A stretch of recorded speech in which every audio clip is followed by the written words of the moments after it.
Bom dia a todos. Pedimos por gentileza para que os celulares sejam desligados ou colocados no modo silencioso. Vamos iniciar nossa reunião de hoje fazendo a leitura da página no livro Vida Feliz, lição 95, psicografia de Divaldo Franco, pelo espírito Joana de Ângeles.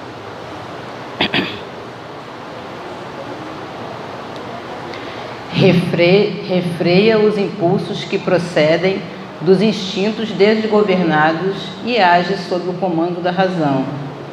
É verdade que o sentimento bom deve derreter o gelo da lógica racional. No entanto, muitas vezes a frieza da emoção ou a sua loucura agressiva necessitam da vigilância do raciocínio.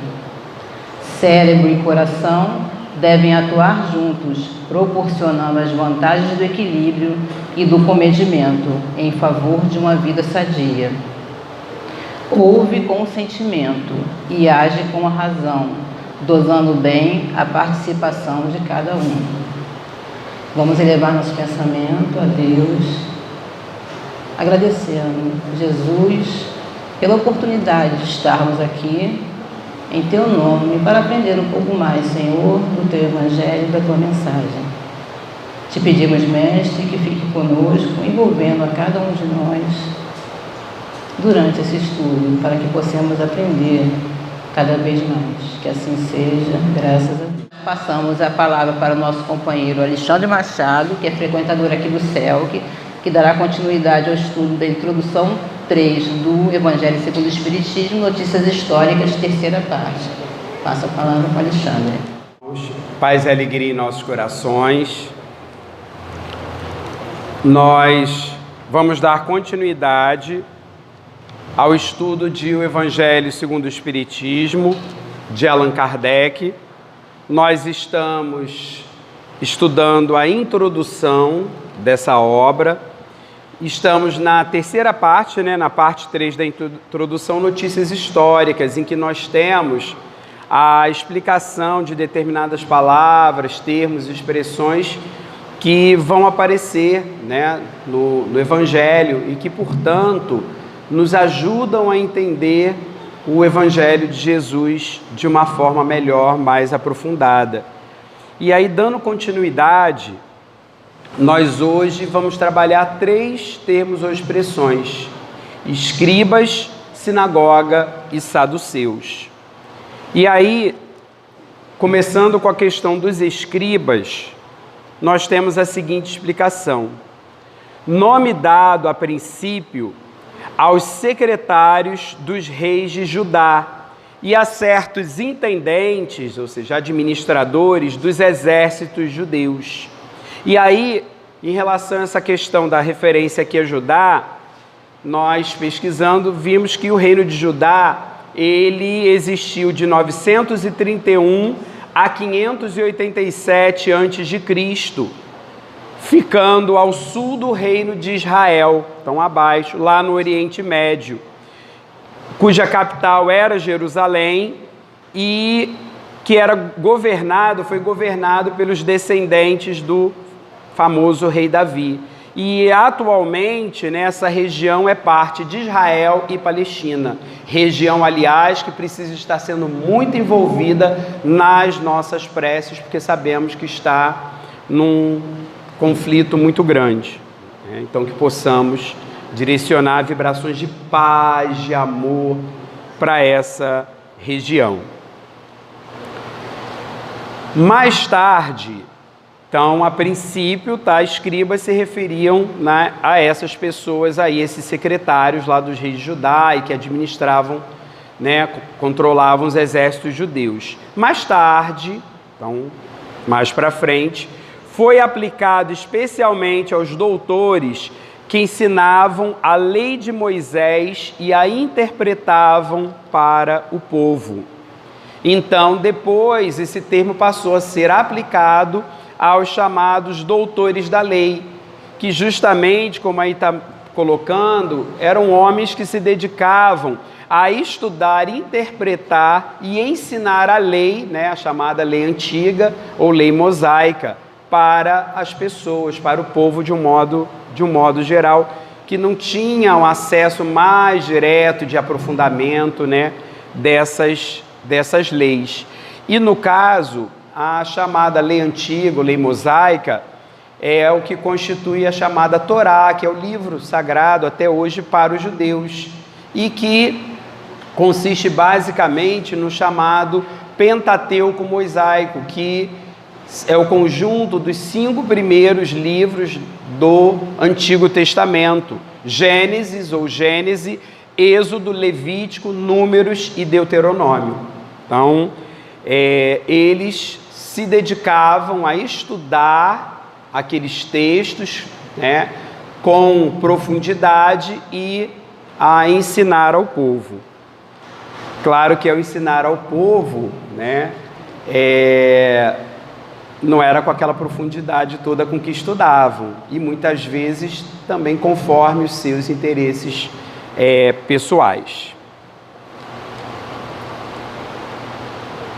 Continuando, faziam causa comum com os fariseus, de cujos princípios partilhavam, bem como da antipatia que aqueles, os fariseus, votavam, né, dedicavam aos inovadores, aqueles que vinham com ideias novas, queriam, né, mudar as coisas, de repente não queriam seguir as tradições, enfim.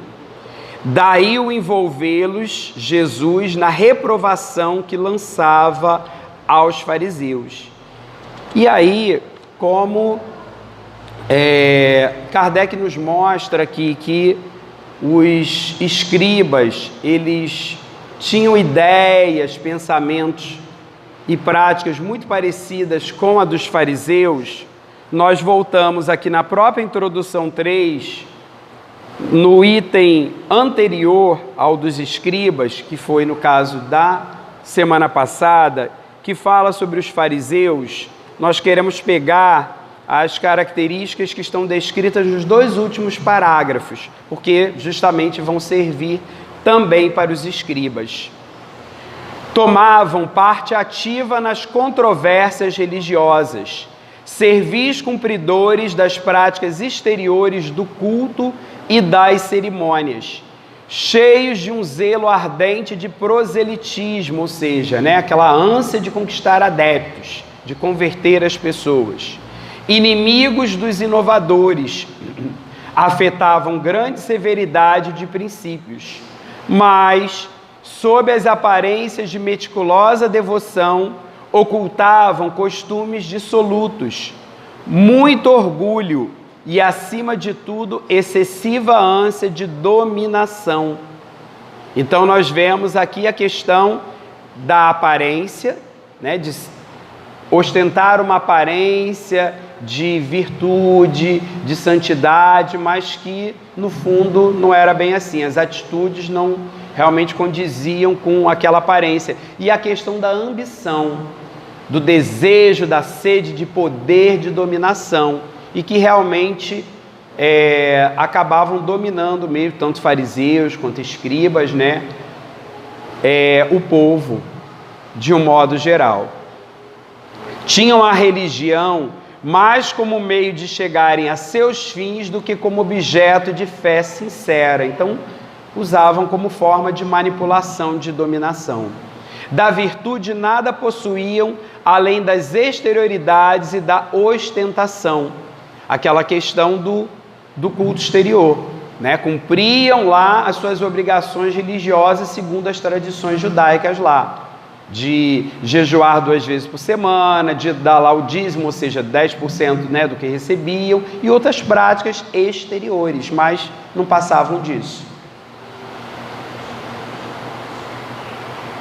Entretanto, por umas e outras exerciam grande influência sobre o povo, a cujos olhos passavam por santas criaturas. Daí o serem muito poderosos em Jerusalém. Então, colocamos isso. Tinham uma influência muito grande sobre a população, né, sobre os judeus em geral, e acabavam dominando o cenário lá religioso, político, enfim, a época.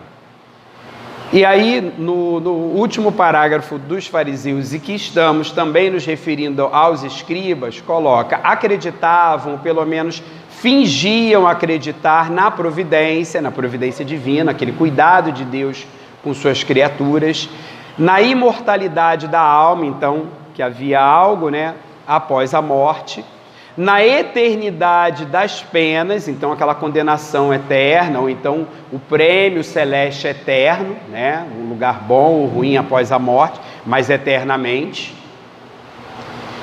e na ressurreição dos mortos, né, acreditavam na possibilidade do retorno à vida no mesmo corpo. O que sabemos, né, a ciência, né, comprova aí que é materialmente, cientificamente impossível. Jesus, que prezava sobretudo a simplicidade e as qualidades da alma, que na lei preferia o espírito que vivifica, a letra que mata, se aplicou durante toda a sua missão a lhes desmascarar a hipocrisia, pelo que tinha neles encarniçados inimigos. Essa a razão por que se ligaram aos príncipes dos sacerdotes para amotinar contra ele o povo e eliminá-lo. Então, justamente porque Jesus procurou desmascarar a hipocrisia farisaica e também dos escribas, eles viam ele como inimigo aí, vamos colocar assim, número 1. E faziam de tudo para enredá-lo, para criar armadilhas contra ele, e inclusive culminando, né, na questão da sua prisão, julgamento, condenação, julgamento, entre aspas, condenação e a morte, né, através da crucificação. Bom, retornando lá ao texto em relação aos escribas, nós vemos aí, então, como eles estavam bastante associados aos fariseus, e essa questão da crítica, da censura que Jesus faz a eles, assim como aos fariseus. E em relação a isso, aqui no próprio Evangelho segundo o Espiritismo, lá no capítulo 28, no final, no último capítulo, Coletânea de Preces Espíritas, no item 15, para afastar os maus espíritos, nós temos uma citação do Evangelho de Mateus, capítulo 23, versículos 25 a 28, em que Jesus diz: ai de vós, escribas e fariseus hipócritas, que limpais por fora o copo e o prato, e estáis por dentro cheios de rapinas, desonestidade, né, e impurezas. Fariseus cegos, limpai primeiramente o interior do copo e do prato, a fim de que também o exterior fique limpo. Ai de vós, escribas e fariseus hipócritas, que vos assemelhais a sepulcros, a túmulos branqueados, que por fora parecem belos aos olhos dos homens, mas que por dentro estão cheios de toda espécie de podridões. Assim, pelo exterior, pareceis justos aos olhos dos homens, mas por dentro estáis cheios de hipocrisia e de iniquidades, maldades. Então, Jesus constantemente criticava e combatia essa hipocrisia dos fariseus e dos escribas, e que nós precisamos refletir se nós não temos atitudes também farisaicas ou de escribas na atualidade. Porque não é isso que Jesus realmente ensinou. Além disso, no Evangelho, Jesus ele também critica os escribas por fazerem longas preces para extorquir dinheiro das viúvas, porque havia essa questão das preces pagas, e quanto maior, né, mais tinha que se pagar. E também por gostarem de se exibir na forma de orar, de falar, enfim, né, a questão da ostentação. E por ocasião da prisão de Jesus, diante do sumo sacerdote Caifás, eles cuspiram no rosto de Jesus, dando-lhe socos e bufetadas e zombando dele, né? Precisamos nos lembrar disso também.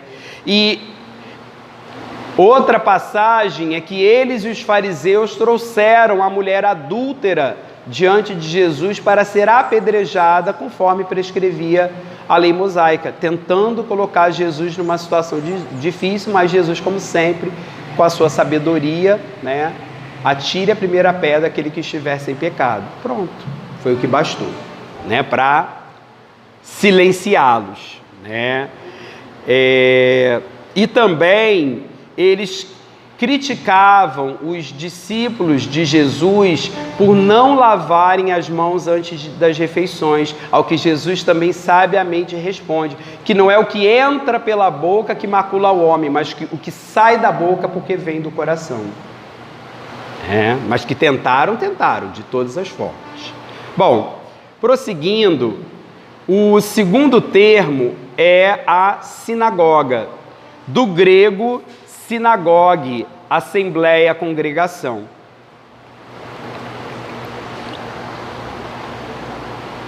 Um único templo havia na Judéia, o de Salomão em Jerusalém, onde se celebravam as grandes cerimônias do culto. Então é importante nós entendermos que a época de Jesus, a Palestina, ela estava dividida em 5 regiões. A Galileia, a Samaria, né, justamente onde viviam os samaritanos, né, Decápolis, Pérea e Judéia, cuja cidade principal e capital era justamente Jerusalém, onde havia um templo judaico, o templo construído por Salomão, então chamado Templo de Salomão ou Templo de Jerusalém, é o mesmo local, né? Porque às vezes a gente vê referência a Templo de Salomão, Templo de Jerusalém e acha que são templos diferentes. Não, é o mesmo templo, né? Então, lá onde eram realizadas as grandes cerimônias, comemorações religiosas, né, do judaísmo. Os judeus, todos os anos, lá iam a Jerusalém, justamente por conta do templo de Jerusalém ou de Salomão, em peregrinação para as festas principais, que eram 3, né? Como as da Páscoa, da dedicação e dos tabernáculos. Por ocasião dessas festas é que Jesus também costumava ir lá, porque afinal de contas precisamos lembrar que Jesus também era judeu. Então ele também fazia essa, né, peregrinação até Jerusalém para essas festas, né, religiosas. E aí nós fomos pesquisar sobre essas festas. A festa da Páscoa, essa já é bastante conhecida, né? No caso da Páscoa judaica, que é diferente do motivo da Páscoa cristã, né? O motivo de comemoração, a Páscoa judaica, ela comemora a libertação do povo judeu, né? A época, na verdade, chamado povo hebreu, da escravidão no Egito, que durou cerca de 400 anos. Então, vamos lembrar que, né, foram conduzidos lá por Moisés, enfim, e conseguiram se libertar. Então, ela comemora isso. A festa da dedicação, ela comemora a vitória dos judeus contra os povos inimigos da Síria, na chamada guerra ou revolta dos Macabeus. Os Macabeus eram justamente rebeldes judeus que se rebelaram contra a invasão de Jerusalém por esses povos inimigos, e que inclusive eram povos pagãos, ou seja, politeístas, acreditavam em vários deuses, e que inclusive invadiram o templo de Salomão de Jerusalém e começaram a cultuar os seus deuses. Imagine para os judeus que sacrilégio não foi isso, porque os judeus, né, eles à época eram basicamente o único povo monoteísta, ou seja, que acreditava num único Deus. Então era uma exceção à época. Então imagine para eles, né, no caso, nesse período aqui a gente está falando de um período anterior lá a Jesus, tá? Quando aconteceu essa guerra aí dos Macabeus, tá? Isso é descrito lá no Antigo Testamento, justamente no livro, né, de Macabeus. Então imagine para eles esse sentimento de revolta de ver o templo de Jerusalém invadido por pagãos e que passaram a cultuar seus deuses. Então eles realmente se revoltaram, se rebelaram, lutaram contra esses assírios e venceram, né? Na visão deles, Deus lhes deu a vitória, né? O Deus de Israel, o Deus de Abraão, enfim, lhes deu a vitória. E aí eles passaram a comemorar com essa festa da dedicação. E a festa dos tabernáculos, que comemora os 40 anos dos judeus, né? Em cabanas ou tendas, por isso que também é chamada festa das cabanas ou festa das tendas, né? No deserto, a caminho de Canaã, que é a terra prometida. Justamente aquela peregrinação, liderados por Moisés, uma boa parte, né, do caminho, quando conseguiram se libertar lá do Egito. Então, eles faziam tendas ou cabanas, né? E o tabernáculo era uma grande espécie de barraca, cabana, tenda, enfim, religiosa, né, para o sentido do culto religioso. Na visão deles é como se fosse a habitação terrestre de Deus. Então, essa festa dos tabernáculos é em comemoração a isso. E também chamada de festa da colheita, porque com certeza coincidia com o período, né, a época de colheita para eles. Continuando aqui, então, o Templo de Jerusalém servia principalmente para essas grandes celebrações religiosas. As outras cidades não possuíam templos, era só Jerusalém, mas apenas sinagogas, entrando mais diretamente no termo, né? Que são edifícios onde os judeus se reuniam aos sábados para fazerem preces públicas, sob a chefia dos anciãos, né, aqueles mais idosos e né, mais sábios, enfim, dos escribas, que nós comentamos, ou doutores da lei, né? Então, nós vemos aqui, lembramos que para os judeus, né, e até hoje é assim, o sábado é um dia sagrado, né, é o dia do descanso, né, porque tem lá a questão do guardar o dia de sábado. Então, é o dia do descanso e que eles acabam consagrando justamente a atividades e práticas religiosas, e a época não era diferente. Era o dia em que eles iam para as sinagogas, que eram esses, vamos dizer assim, pequenos templos, né? Esses edifícios, onde eles se reuniam para orar, né? Em conjunto, enfim, e se debruçarem sobre os ensinamentos lá religiosos, das suas tradições religiosas, da tradução judaica. Nelas, quer dizer, nas sinagogas, também se realizavam leituras dos livros sagrados, justamente Torá, o Pentateuco, o Mosaico, aqueles 5 primeiros livros, né, que a gente comentou do Antigo Testamento. Seguidas de explicações e comentários. Então, eles liam os textos antigos e comentavam, né? Atividades das quais qualquer pessoa podia participar. Por isso é que Jesus, sem ser sacerdote, ensinava aos sábados nas sinagogas.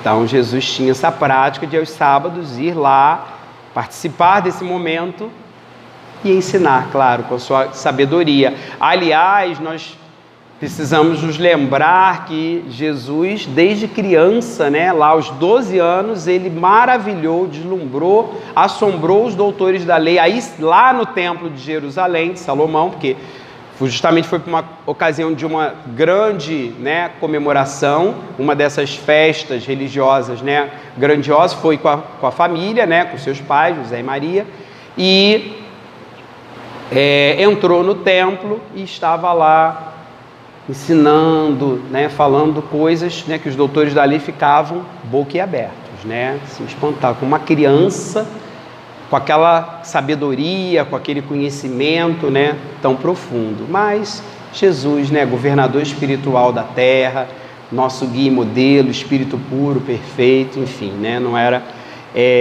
qualquer um. Continuando, desde a ruína de Jerusalém e a dispersão dos judeus, a chamada diáspora, né? Porque por volta do ano 70 depois de Cristo, a destruição do Templo de Jerusalém, um dos vários ataques, né, que Jerusalém sofre, né? E aí é um ataque mais, vamos dizer assim, definitivo, né, com uma destruição, né, grandiosa lá do Templo de Jerusalém, a chamada diáspora judaica, essa dispersão, né, dos judeus. Então, desde essa ruína, essa dispersão, as sinagogas nas cidades por eles habitadas servem-lhes de templos para a celebração do culto. Aí, né, a sinagoga, ela passou a ter uma importância ainda maior a partir do momento em que deixaram de ter o grande templo, o templo central lá de Jerusalém, para seus cultos religiosos, as suas atividades religiosas, como aliás é até hoje, né? As sinagogas são aí os templos do judaísmo. E finalmente os saduceus, seita judia que se formou por volta do ano 248 antes de Jesus Cristo e cujo nome lhe veio de Sadoc, seu fundador. Então Sadoc ou Zadok, vamos encontrar com Z e às vezes com C no final, né? C puro em alguns, né, traduções. Ele foi sumo sacerdote, ou seja, o sacerdote principal de Israel. E os saduceus, eles eram um alto escalão social, econômico, religioso da sociedade judaica e que cumpriam diversas funções políticas, sociais e religiosas, como, por exemplo, a manutenção do templo.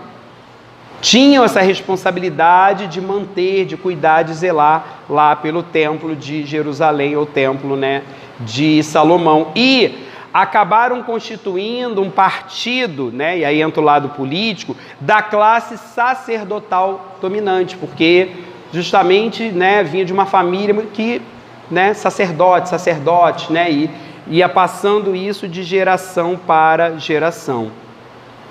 E continuando aqui, não criam na imortalidade, nem na ressurreição, nem nos anjos bons e maus. Então, diferente, por exemplo, dos fariseus, dos escribas, né? Da maioria dos judeus, na verdade. E isso a gente vai entender também porque eles eram inclinados à adoção de certos elementos da cultura grega pagã, ou seja, né, daquela questão dos gregos meio politeístas, não que eles fossem politeístas, mas certas ideias, né, eles acabaram absorvendo. Entretanto, criam em Deus, acreditavam em Deus, nada, porém, esperando após a morte, só o serviam tendo em vista recompensas temporais, ao que, segundo eles, se limitava a providência divina. Então, isso também o diferenciava da maioria dos outros judeus, né? Para eles, a providência divina se limitava a fornecer coisas materiais, aqui e agora, já que eles não acreditavam em nada após a morte. Assim pensando, tinham a satisfação dos sentidos físicos por objetivo essencial da vida, e que é algo que justamente tem tudo a ver com a influência da cultura grega pagã. Essa questão da satisfação dos sentidos, né, do apego à questão material, né, da matéria, das coisas materiais, essa preocupação excessiva. Porque, como falamos, a partir do momento que não se acredita em nada além da morte, o que se foca é o aqui e agora, e era o foco deles, né? Quanto às escrituras, né, a questão lá da lei antiga, atinham-se, quer dizer, ficavam presos ao texto da lei antiga, que nós já colocamos, né, a Torá, o Pentateuco mosaico, né, a lei de Moisés. aqueles 5 primeiros livros, não admitiam a tradição nem interpretações quaisquer. Está falando da tradição oral. Porque outras seitas judaicas, como era o caso dos fariseus, dos escribas, eles aceitavam a tradição oral também, o ensino, também falavam. E acreditavam que Moisés também, tinha deixado esses ensinamentos assim. Mas eles não. Está tudo escrito, tem que ser o que está ali escrito. Se não está escrito, eles não aceitavam, não admitiam. Colocavam as boas obras e a observância pura e simples da lei acima das práticas exteriores do culto. Então, outra diferenciação lá dos fariseus, dos escribas. Quando os fariseus e escribas ficavam muito presos aos cultos exteriores, os saduceus não. Eles iam além disso, valorizavam as boas obras, ou seja, a questão da prática do bem, das boas ações, viam realmente importância nisso, não pensando numa recompensa futura, porque para eles não tinha essa questão, Mas, agradando a Deus, essa recompensa seria mais imediata, então havia um interesse aí por trás. Eram, como se vê, os materialistas, os deístas, que acreditam em Deus, e os sensualistas da época. E aí nós precisamos refletir. E nós? Será que nós temos algo dos saduceus? Será que, mesmo com conhecimento espírita, será que não temos ideias ou práticas ou atitudes ainda muito materialistas? Muito voltados para a matéria, muito imediatistas? Não, é o aqui e agora. Valorizando muito o aqui e agora, em detrimento da vida futura, que é a vida espiritual, que é a nossa verdadeira vida. Só para a gente refletir. Seita pouco numerosa, mas que contava em seu seio, em seu meio, importantes personagens, e se tornou um partido político oposto constantemente aos fariseus. Então, não era um grupo grande, mas era poderoso, era também influente, assim como os escribas e fariseus. Só que, enquanto os escribas, eles faziam parceria, se associavam aos fariseus, já os saduceus não. Eles eram, por assim dizer, adversários. Eles estavam em oposição. Não só pela questão das ideias religiosas, das diferenças religiosas, mas questão de interesses mesmo políticos e a questão de querer dominar, ter mais influência sobre o povo, tudo isso acabava divergindo. E os saduceus, eles tiveram, assim como os fariseus e os escribas, um papel importante no julgamento e condenação de Jesus. Tá? Se a gente for pesquisar isso, a gente vai ver que eles também se envolveram, porque isso era o interesse comum entre fariseus, escribas e saduceus.